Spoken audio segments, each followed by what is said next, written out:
Welcome to the Sounds of SEMA. This episode, 5 post-event tips for supercharging your ROI, is brought to you from SEMA Summit 2023. Your post-event strategy can be just as crucial as event planning in driving ROI. In this session, you'll learn how to develop a robust post-event plan that leverages lead generation, increases post-event touchpoints, and maximizes ROI. Presenters include Melanie Reed, Event Marketing Manager from Riskified, and Lena Stahlschmidt, Manager of Field Marketing in North America for Fivetran. The key takeaways include 1. Understanding the importance of developing a robust post-event strategy to increase ROI. 2. Learning the best practices for how to nurture event leads more strategically post-event. 3. Tips on how to repurpose content to extend the reach of your events to generate more. And 4. Strategies for how to increase sales and marketing alignment and collaboration to maximize post-event impact. Enjoy the episode.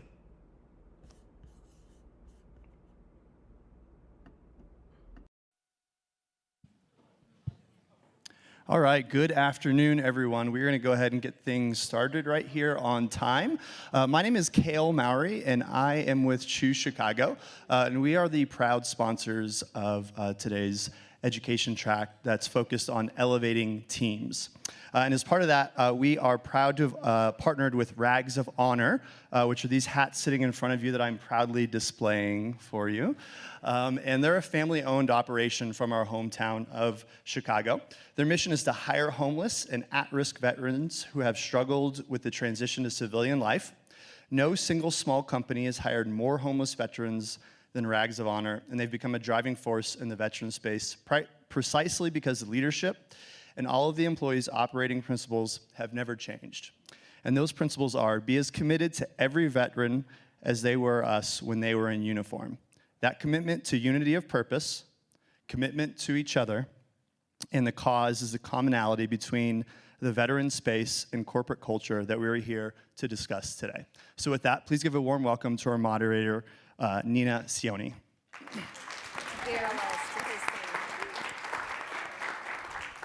Hi, everybody. My name is Nina Sioni. I am really delighted to be the moderator of today's conversation. I'm the director of events over at GitHub, and I am extremely passionate about creating high-performing culture-first teams. I even used to run a conference called Culture First. And we're going to learn from the folks here today who have really set the bar on high performance and people first and creating really thriving agency partnerships. So to set the stage, let's watch a little video clip.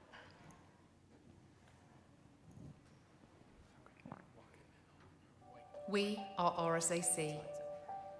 We're a helping hand, a shared idea, a lively debate, an honest kinship. We're resilient. We cheer each other's victories. We guide each other through the dark times. We take care of each other. Individually, we are exceptional. Together, we're extraordinary. We are more than an industry. We are a community. No matter where you work in the world, we are always here to welcome you home.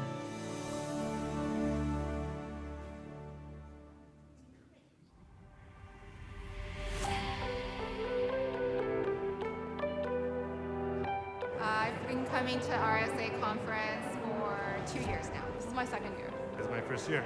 Probably as long as the conference has existed.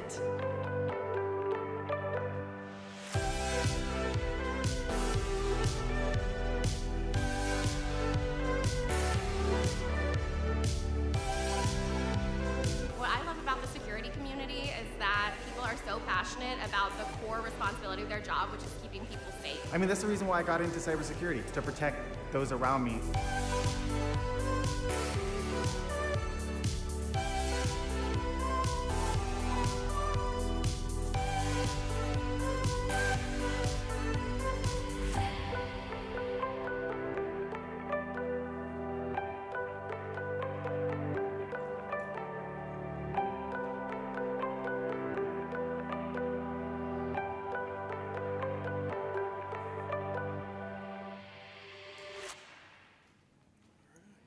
let's bring out our lovely panelists.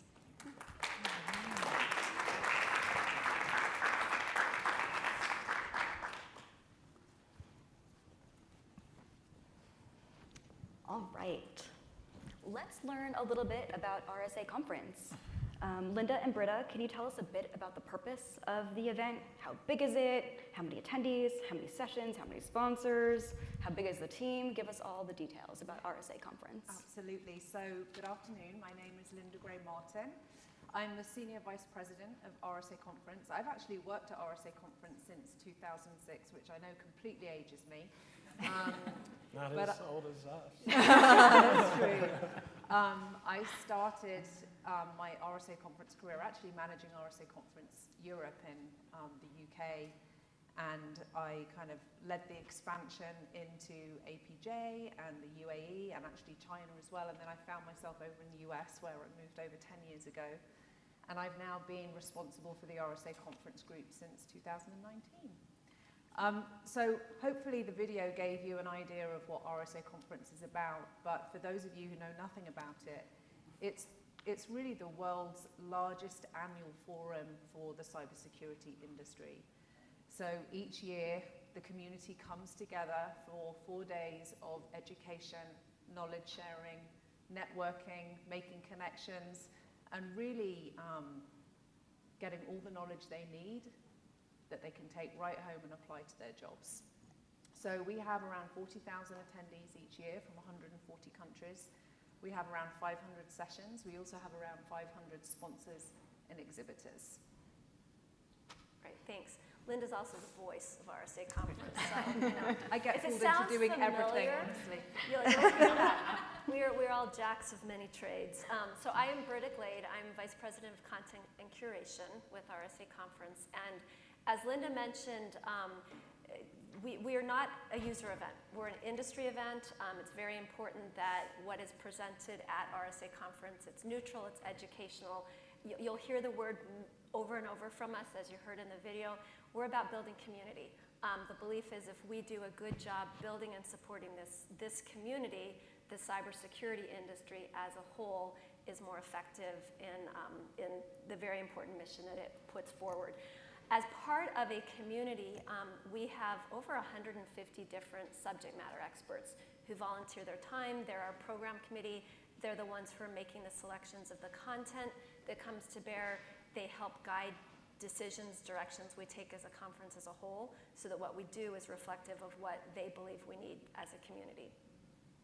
Yeah, so I think you'd asked about the size of the team as I well. did. So we have 14 full-time employees who are part of the RSA Conference team. And then the Nth Degree team, who are our event management partners in crime, I would say. I think the number of people that work on the conference year-round is around the same, but then that obviously swells as we get closer to the event. I think it goes up to about 135 people on the site, right? So, Sometimes 150, yeah. depending. Yeah. Gets much bigger. Well, before we introduce our partners from Nth Degree, let's do a little audience poll. If you're able, by a show of hands or your voice, what is your answer to this question? What's the average tenure of the agency-client relationship? How many people think it's 1 to 2 years? 3 to 5 years? What about 5 to 10 years? And 10 to 20? What about 20 plus? Anybody out there? I think that's a really good lead-in for you all to introduce yourselves and talk about how long you've all been working together. All right, so my name is Robert Lowe. I am the president of the events division at Nth Degree. And see, I even say I work for RSA sometimes. This past year was the 20th year of us producing not only the U.S. event, but some of the, certainly worked on some of them throughout the world as well. It's, the question that we get a lot is, how, why, and we'll kind of get into that, and certainly love to hear questions from you guys. But did I ever think did I ever think I'd be working at one company for 20 years? No. Did I ever think, we'd be working on a specific event or with a team for over 20 years? No way. So I think that's kind of what we wanted to share today, is kind of get into how have we made this work over all these years. So. Okay, I'm Jeannie Blair. I'm Vice President of Account Services for Events, and I manage the RSAC account for Nth Degree and the Nth Degree team, to give you a little background. And then, so we wanted to give you a little bit to the structure of how we set it up. And in the early years, or really the first year, it was everybody that was working on the event from Nth Degree reporting into Rob or myself. It was just this cloud of people, and then we realized that that could not scale. So we created a new structure, which has service managers was the key role for that, and that's a senior leader, really in a functional area, so say marketing or content, and they manage people, the other project managers, they train them, there's possible promotions in that role, and then that service manager aligns with an RSAC key stakeholder. Sorry, I couldn't get that one out. So they all align, and it makes for better communication, more efficient. There's a lot of cross-pollination of people working together and trying to not be in silos. And I think one of the keys when, at the end of the day, the client is still, and the stakeholders are still the ultimate decision maker. But when you look at the team as a whole, we'll have subject matter experts across the team. It doesn't really matter whether or not that expert, has an email that says this or an email that says that. So that's a little different the way that we do this, and it's just more that we'll get into it a little more. But the trust and the collaboration that we have between the group. Yeah. Let's keep diving into culture. We want to hear about how the team has evolved over time. So Linda and Jeannie, can you tell us what are the most important elements of the team's culture and how that has changed over the years? Yeah, we do have a really, really strong culture at RSAC, and I think there are two main things. So first of all, it doesn't matter if you work for RSA Conference or Nth Degree or another one of our vendors, vendor partners. We are one team, and it's something I feel really, really strongly about as the leader of the team, because I think it makes everybody feel like they're part of something, and that they're really valued. So there's no us and them. We don't often pull the client card, although I will say last night I did want the second margarita, Rob didn't, and I pulled it. But no, in general, there is no us and them. We are one big extended team, and I think it's really important. The second thing is we've really developed a very strong test and learn culture. So everyone is empowered to experiment and try new things. And if they work, that's fantastic. You can build on it the next year. If it doesn't work, that's okay. We all mess up. We all do things and they don't work out as we wanted them to.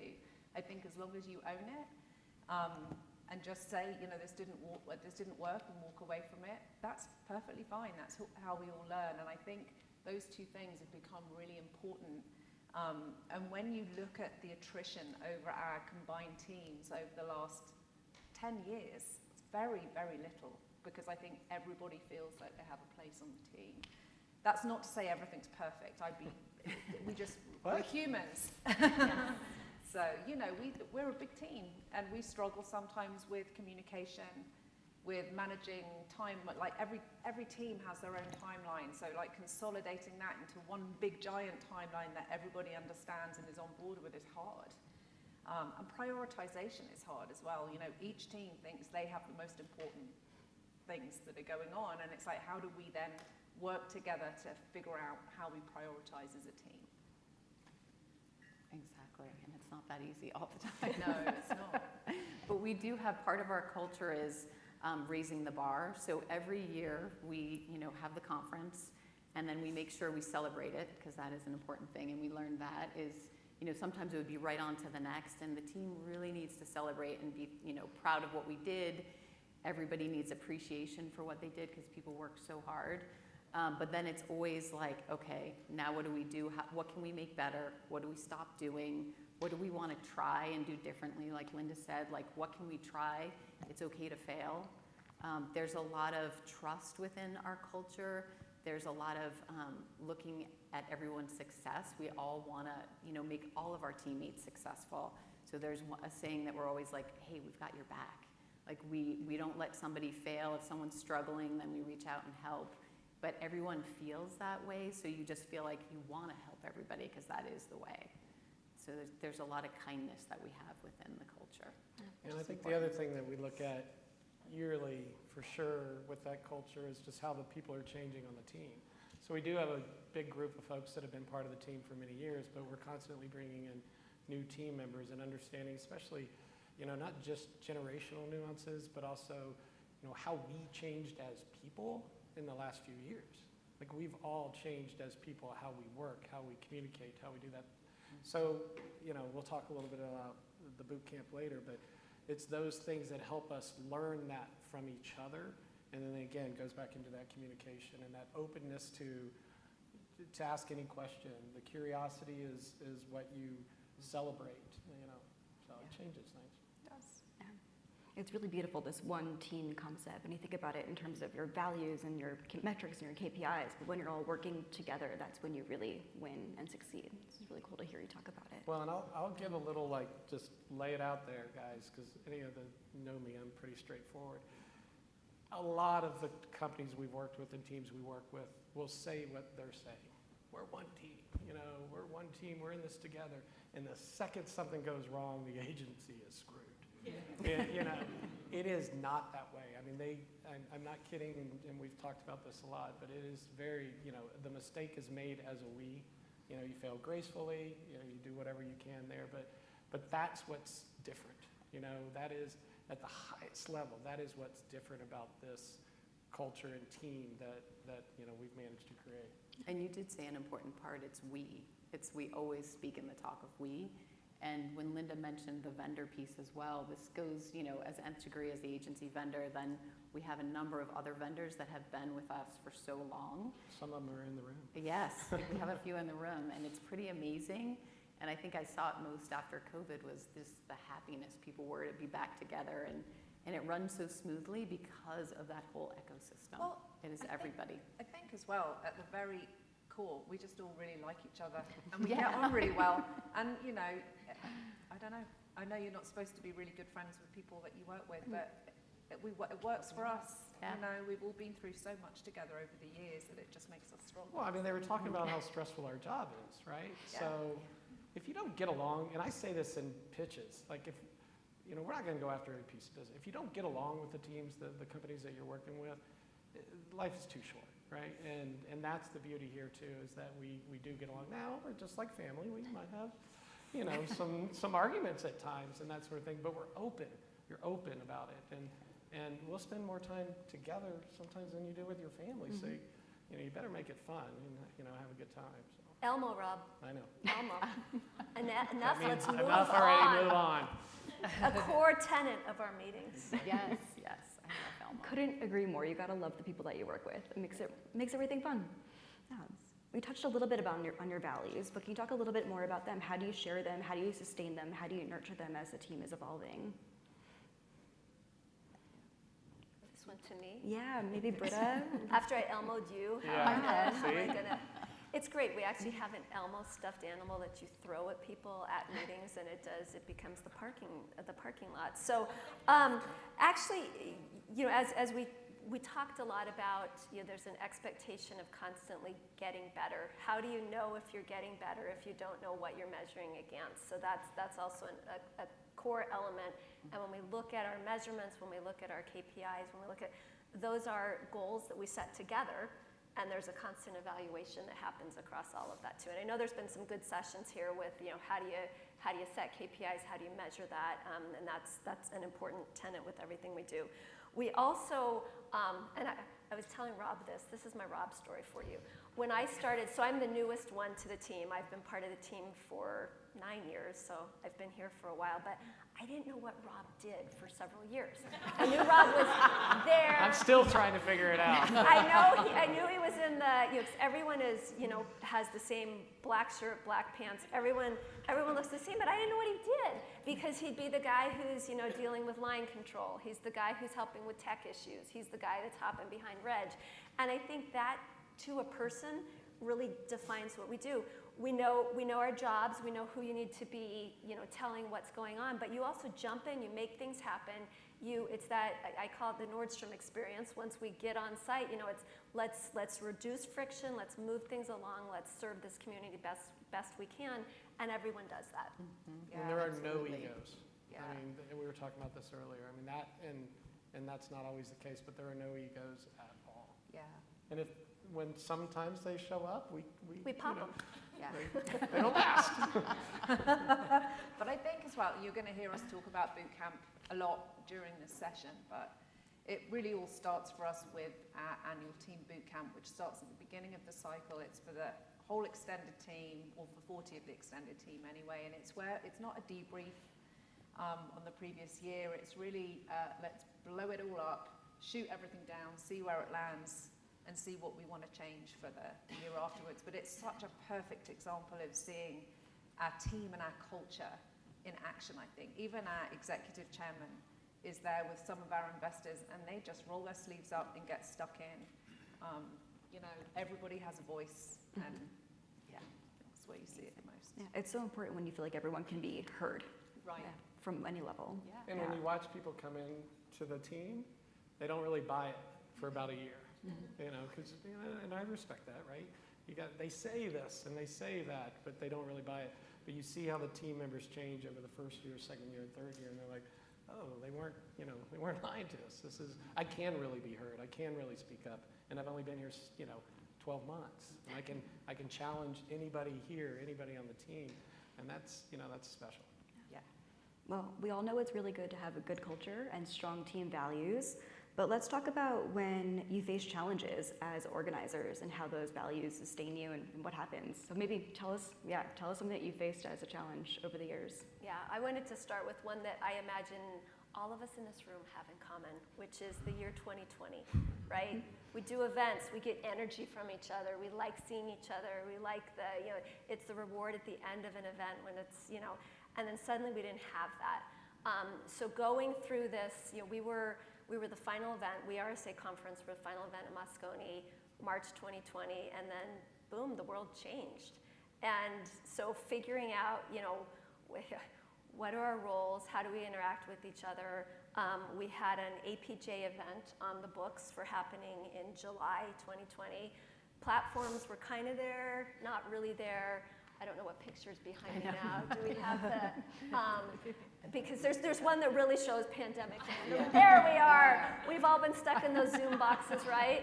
So we wanted to have, so this was 80s Day. 80s Day. We weren't all, so it was everyone come dressed in your favorite 80s, because we were trying to keep this culture. We were trying to keep, because we're all stuck, in Zoom boxes and we're all tired of it. But it was interesting to working through, okay, we've got our tech team, but our content team, how are we working together? Who's doing what? We need to figure out a platform really quickly so that we can deliver multiple streams of content. But we know people value at events the ability to ask questions, and we don't want just strings of questions there. How are we going to create some interactivity? So we had to work together to solve something in a different way. I'm sure every one of you has examples of what you were doing, and we had this strong relationship with Nth, where teams were supplemented as we worked together to the we, but things looked different. So we had to have some harder conversations, work through some different things, create some new skill sets that we didn't necessarily have, and that was we needed to. As Linda mentioned, we have a lot of sponsors. We have a lot of agreements with folks, and those relationships with our sponsors are just as important. I would like to think if we had any of our sponsors up here too, you would hear the same we with them. We do honor those relationships, and again, they're a very important part of that same community. So how could we honor the sponsors with helping them to get a good experience out of a new platform in a new place together? So it was a journey we were collectively on together that was really, really hard, that when the event was over, you were sitting in your Zoom box by yourself, sad, because you didn't have the energy of others to work off of. And it was a hard time for us in the event industry. Yeah. So another interesting challenge that we've had is that until a year ago, RSA Conference was owned by RSA Security, which is a well-known security vendor. Now, when I joined RSA in 2006, RSA Security was a standalone company. It was then bought by EMC, which was then bought by Dell. RSA Security was then consequently spun out of Dell in 2020, and last year RSA Conference became an independent standalone company. So in that time, we've been owned by 5 different companies with 5 different executive teams, 5 different CMOs, 5 different finance teams. So you can imagine, like, each of those come to the table with completely different expectations and desires and requirements. And it's been challenging for us, I have to say. However, what's really interesting is we've come out of it completely intact.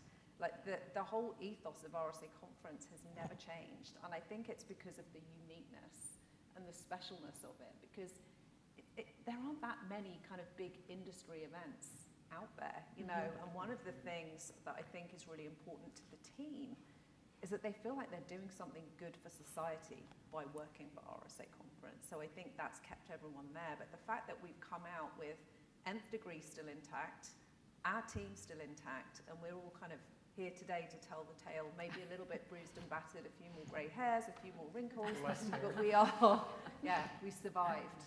So that's definitely been challenging over the years. Yeah, and I mean, even through that process, from an agency standpoint, every time one of those changes happened, we sat back and went, oh boy, you know, another RFP, here we go again. And how do you explain this in a document to somebody that's coming in from somewhere else?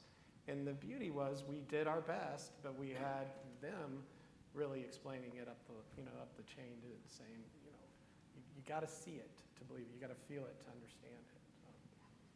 Yeah, it really came across in the video as well. Like, when you think about the community that you're serving and what you're there to do, and how those challenges help you remember your true north, which we're going to talk a little bit more about. Okay. Yeah. We're actually going to get to one of my favorite parts. Staying on the theme of challenges, but taking a new twist on it, how do you challenge the team to ensure that the conference stays relevant and vibrant? What tools and approaches do you use to keep it fresh?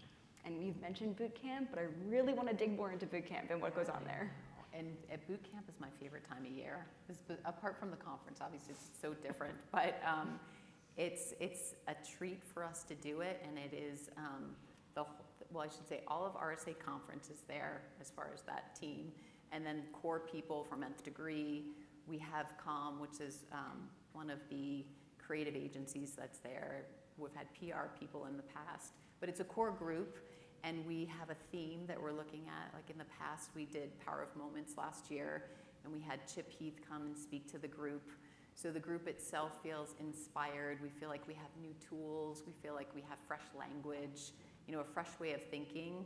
And from the Nth Degree aspect, we feel like the people that are going feel really lucky. It's like RSAC has invested in us to make this better. And you know, it's just a mini event as well. There's fun activities at night. We do fun things throughout, team building, scavenger hunts, all of that. But it's a pretty amazing piece. Yeah. And one thing I really appreciate with boot camp, and this might be an idea you all can take away. I'm all about, you know, if you learn something in each session you can take and do something with, it's been worth your time. So hopefully we're giving you some worth your time here. At boot camp, we deliberately don't organize by function. You know, Rob has talked a lot about, you know, obviously we have people who are specialists in core areas. We have generalists, and we have you learn something from everyone. So we, by design, break people into, you know, tables like this where, you know, you're from the content team, you're from marketing, you're from the tech team, you're from the, you know, marketing communications group. We, you know, it's not a perfect world where everyone, you know, it's not rainbows and sunshine and Barbie land here, but sometimes we have personality issues we're trying to work through, right? And, you know, professionally, we can respect one another, but when you know something about the personal of someone, you engage with people in a very different way. So we are purposeful with how we put some of these groups together to also try to help build some of those relationships and that personal respect and personal kinship that people come away with things. We also, as part of that, and Rob and I were having a discussion about this with the term, I'm sure we've all done the yes and exercise, right? You don't want to say but, you want to say yes and. But yes and is used so heavily that sometimes yes and equals but. And the minute someone starts with the yes and, you start putting on your armor. So we've done some yes and exercises, but we also, we've got a term called, can I poke on that? And poke, we were having the discussion, is poke a good thing or is poke a bad thing? Because poke is also something you're getting ready. It's a light poke. It's an exploratory poke, right? But that's it's kind of become a term now we regularly, and you're asking permission. But we don't have swim lanes. We have a swim captain that's in charge of making sure the 100 relay finishes well. But you can swim out of the lane, and it's important, frankly, that you swim out of the lane, because you see successes that are happening other places. You want to explore something different. You have a different perspective you're bringing to bear. So that's can I poke on that? Let's explore that. Let's unpack it. I'm seeing this in the data. It's suggesting this. I've seen behavior in this way.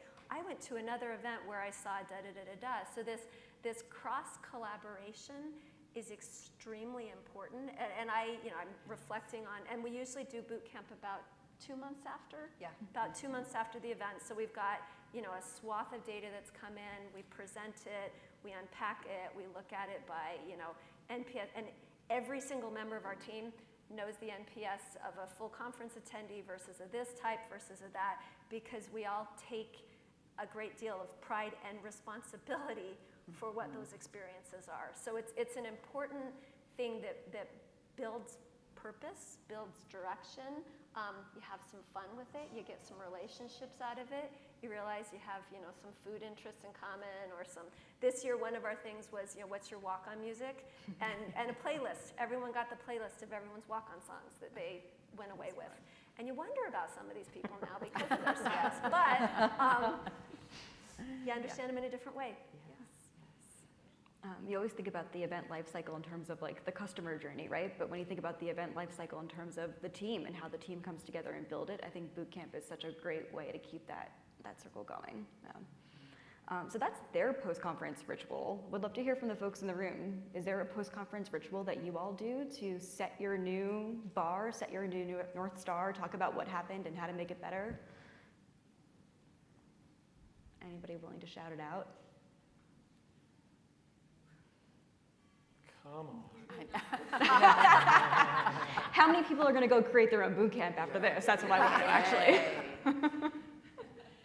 Yeah, it's funny about boot camp in particular, because the reason that the very first boot camp was in 2003, and we called it boot camp, and it really, what it was built for at that point was for our two teams to meet each other. Again, the event was 9,000 people there. The RSAC team was 3.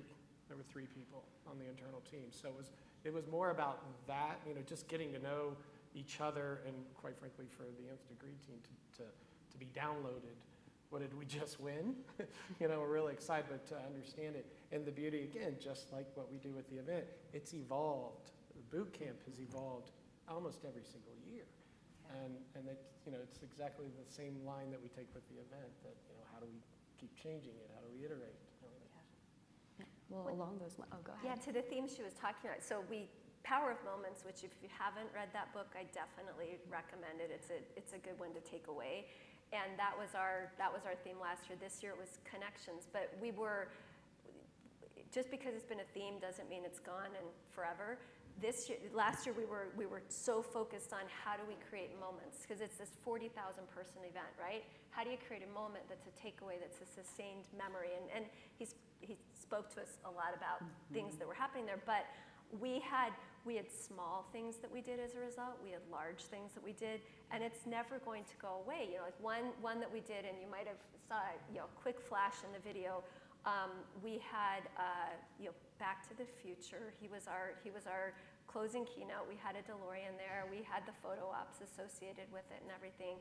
But the opportunity to get a picture with Christopher Lloyd. This is an amazing guy in front of a DeLorean. And we had X number of pictures that we could do. So we created golden tickets. So hidden under some of the 4,000 seats in the keynote room was a golden ticket for anyone that may end up there. So 5 people ended up getting golden tickets. They got a picture with him at the end. It was this amazing, people going on LinkedIn, excited about it, talking about it. Our team talking about the excitement that these people had, but just a little tiny moment that made a big impression on those individuals, but also the community at large. So that didn't cost much money. Doesn't have to be doesn't have to cost a load to do it. Yeah, I love an Oprah moment. Pull out from under your chair, see who wins, and it doesn't have to be expensive, like you just said. Yeah. It was kind of funny to watch people like trying to dig under everybody else's other chairs, these open chairs up here, exactly.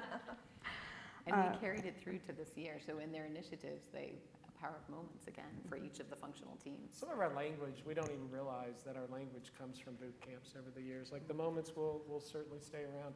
Fail gracefully, little bets, all these things that, when you look back, you're going, oh, that was a boot camp in so-and-so and a boot camp in so-and-so. That changes our vernacular and the way that we work as a team. Yeah, it's evolving our culture over time. Yeah. All right, well, we can't have a session about building high-performing teams and all of this without talking about ROI.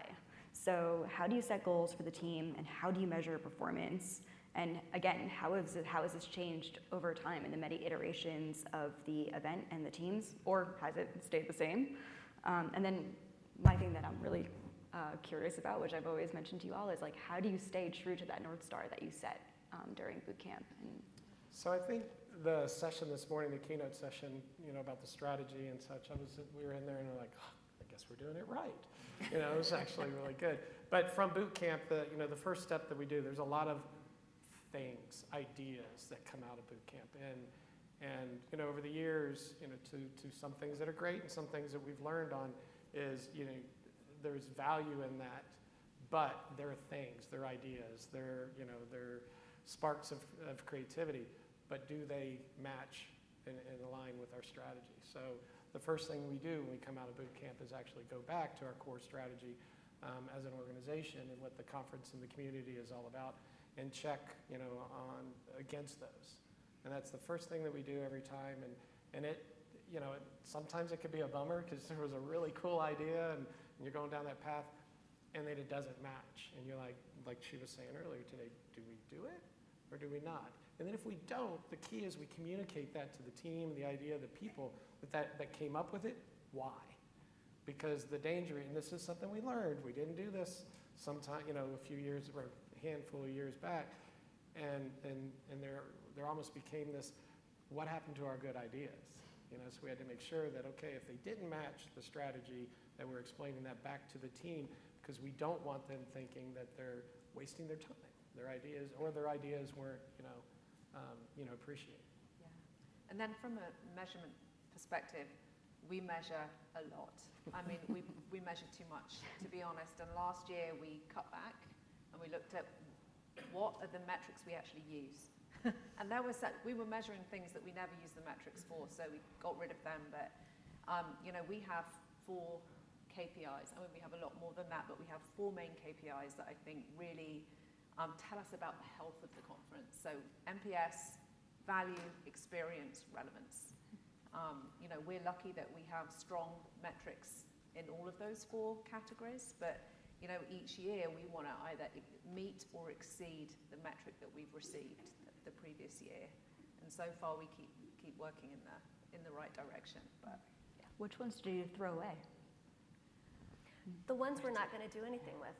And that's the hard thing. One of our team members, who will remain nameless, is a pack rat. And you hate letting go of something. It's not him. It's not him. It's hard to let go of something that, this is a benchmark, we know how, but if you're not going to do anything with it, why ask the question? Right. Why continue to keep it? Why? Because How did the shrimp taste in the welcome reception? Exactly. Well, darn it, you're not going to get it anymore. So yeah, It's a great way to filter things out. So, and it's back to the sacred cows, and sacred cows make the best burgers.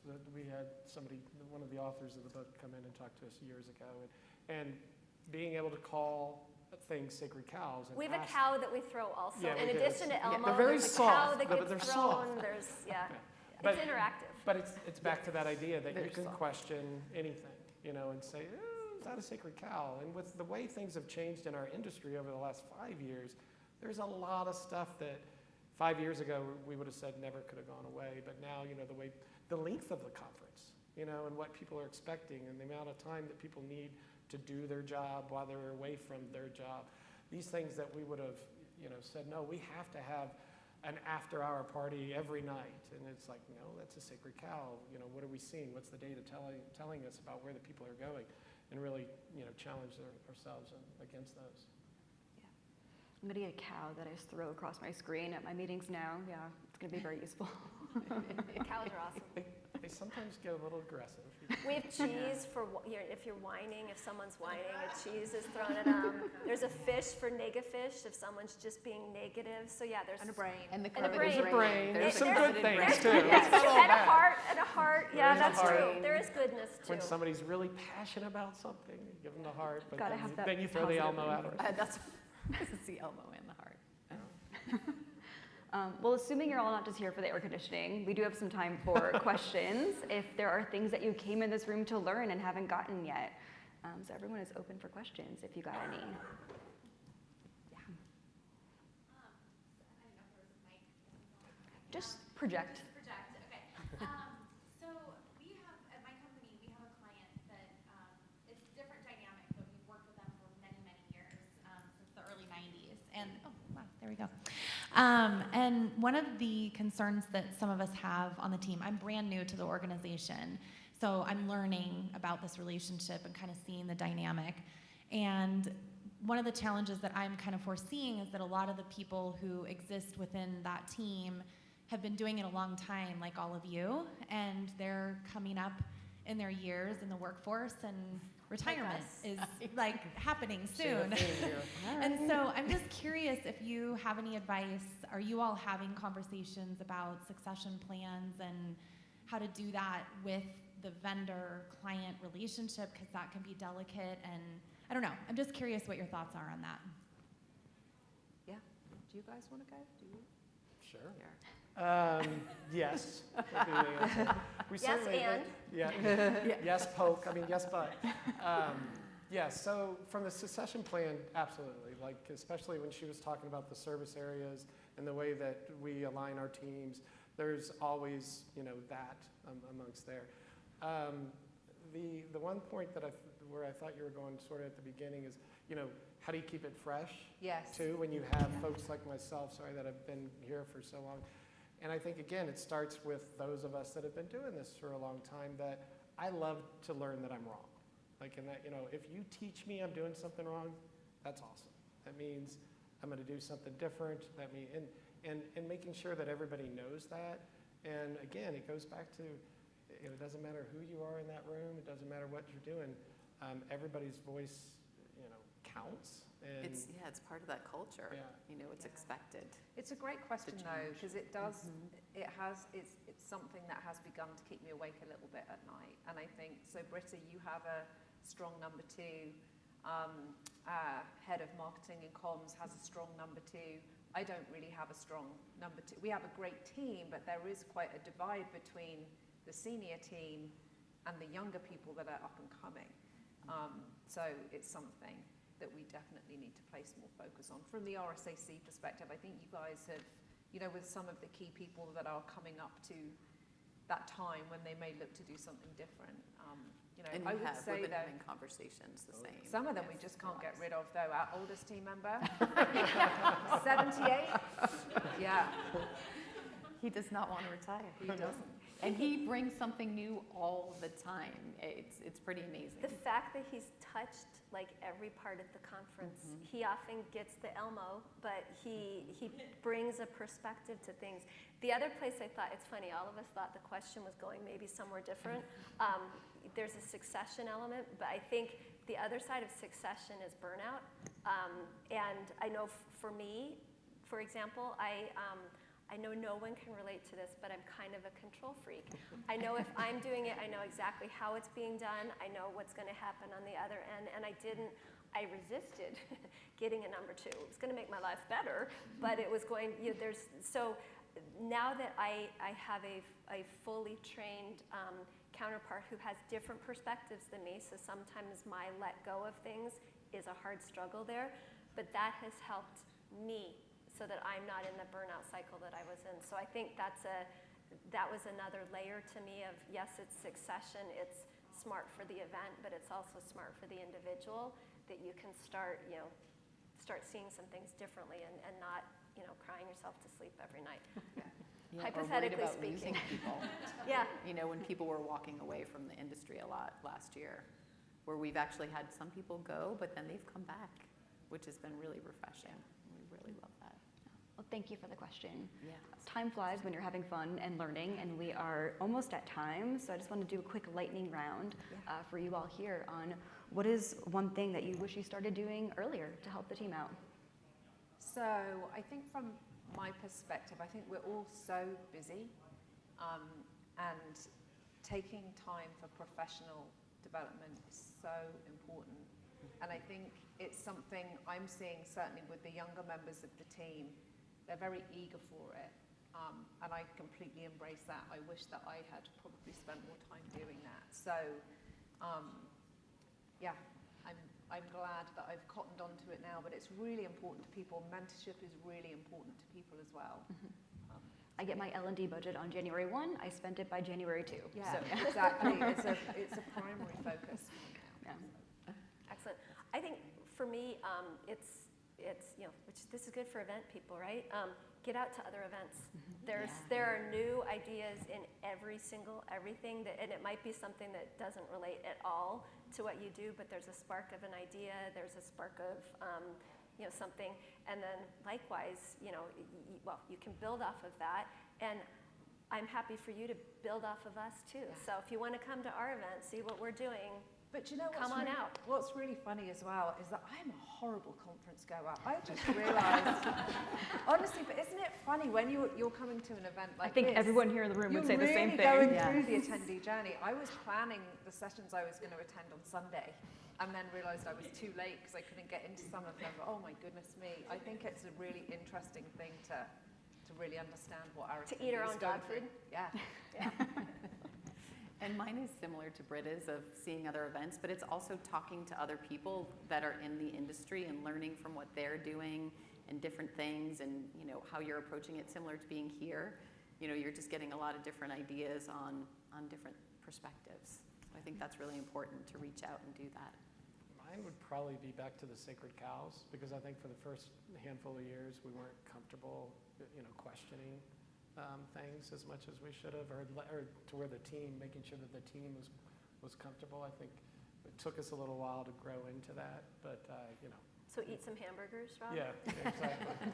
But the other thing you're talking about, I know we got to go, but about going to other events, I think one thing that this team does very well, and Linda and team will fund it, is not just going to other events, it's looking at other industries. Looking at what the retail world is doing now. They're facing a lot of the same challenges that we face, the entertainment world, the amusement park. You go to those places, and there's so many parallels that we can draw to our, what we do. We're moving people. We're, affecting people. So I think that's one of the things we started doing, maybe 10 years into it, and thought, oh, we've got some of our greatest learning, like how we do our registration and that sort of thing. It was all based upon completely different industries. So. Amazing. Well, thank you all so much for sharing with us, and thank you all for being here for this conversation. Thank you. Thank you.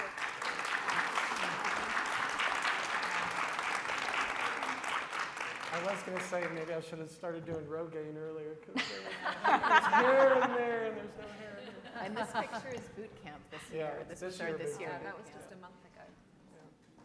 And that was not boot camp, the top one. That was post-show high. Noticed all the alcohol in the pictures. Yeah. Exactly. All right. Thank you, everybody. Thanks. Thank you. Thank you.